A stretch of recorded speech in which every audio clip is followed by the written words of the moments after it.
नमस्कार, जय गोमाता जय गोपाल. केदारनाथ गौशाळा माता चक्रपणा ही आपली गौशाळा जी आहे ती छत्रपती शिवाजी महाराज यांच्या पन्हाळगडावर आणि त्यांच्या पदस्पर्शाने पावन झालेली भूमी जी पन्हाळा तिथे ही आपली गौशाळा आहे. आणि पन्हाळा पावन खिंड जो ट्रॅक केला जातो किंवा त्यावेळी जो हा रणसंग्राम झाला तर त्या अगदी मार्गावर आपली असलेली ही गौशाळा. तर आज आपण लोकांपर्यंत पोहोचण्याचं काम करतोय. तर ते कशा संदर्भात की आपण काही इथं गायींची सेवा कशा पद्धतीने होते किंवा गायी ह्या देशी गायी कशा आहेत आणि त्यांचं महत्त्व. तर आज आपल्याकडे ही जी गाय आहे गिर जातीची तिचं नाव भुरे आहे. आणि देशी गाय कशी ओळखायची, आज काय झालं की संभ्रम झाला की प्रत्येकाच्या गोठ्यावर गेले की तुम्हाला गाय बघायला मिळते. देशी गायीमध्ये हा वशिंड महत्त्वाचा आहे. हा वशिंड म्हणजे ह्याला हंप म्हणला जातोय इंग्लिशमध्ये, पण हा वशिंड असेल तर आपल्या देशी गायीला महत्त्व आहे. नाहीतर समजा जर गाय दिसायला अगदी तांबडी असेल आणि तिला वशिंड नसेल तर त्याचा काही उपयोग नाही.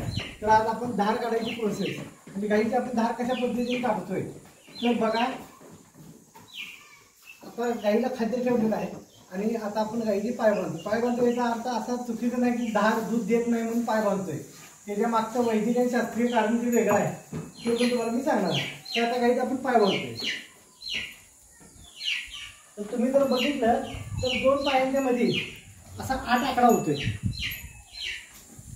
हा 8 आकडा होतोय. हवा तर हा 8 आकडा ज्यावेळेस होतोय पूर्ण, तर काही गुजरातमधले दोस्त आमचे भेटले होते. त्यांना आम्ही विचारलं होतं की असं पाय बांधण्याचं कारण काय. तर तिने सांगितलं होतं की आमच्या देवाचा आहे, देवाचा म्हणजे कृष्ण भगवंताचा आहे. तर कृष्ण भगवंताचा असल्यामुळं अष्टमीला गोकुळ अष्टमीला आपला कृष्ण जन्माला आला, त्यामुळं त्याच्या जन्मकुंडलीत सुद्धा 8 आकड्याला महत्त्व आहे. तशा पद्धतीने इथं हे पाय बांधले जातात. आता बघा ही एक नस ॲक्टिव्ह झालेली आहे. बघा ही एक नस ॲक्टिव्ह झालेली आहे, पलीकडे एक नस ॲक्टिव्ह झालेली आहे. त्या सूर्यकेतू आणि चंद्रकेतून नाडे आहेत आपल्या गाईच्या. तर ह्यांची सात्विकता दुधात उतरायला पाहिजे.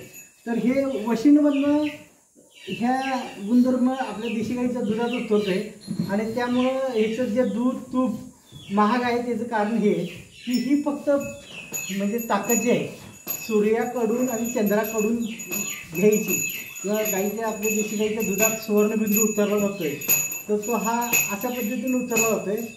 आणि गाय आमची ज्यावेळेस पाणवते ते पाणवल्यानंतरनं तर तुम्ही बघितलं गाय ज्यावेळेस पाणवते त्यावेळेस ह्यातली ऊर्जा परत जाऊ नये वशिंडात. तर त्यासाठी हा रस्सीचं बांधली जाते 8 आकडा. त्यामुळे ही जी ऊर्जा दुधातनं मिळणार आहे ती पूर्ण पद्धतीने मिळते. म्हणताना हा आज आपण व्हिडिओ काढतोय की लोकांपर्यंत पोहोचण्यासाठी की देशी गाईचं दूध का काढायचं, कशासाठी महत्त्वाचं आहे आणि तिचे गुणधर्म किंवा तिचे वैशिष्ट्य किंवा दुधाचे फायदे हे सगळे सांगणार आहे. तर हे अशा पद्धतीने आपल्याकडं देशी गाईचं दूध म्हणजे गिर गाईचं दूध आपलं काढलं जातं आणि ही प्रोसेस आहे. पुन्हा एकदा जय गोमाता जय गोपाल.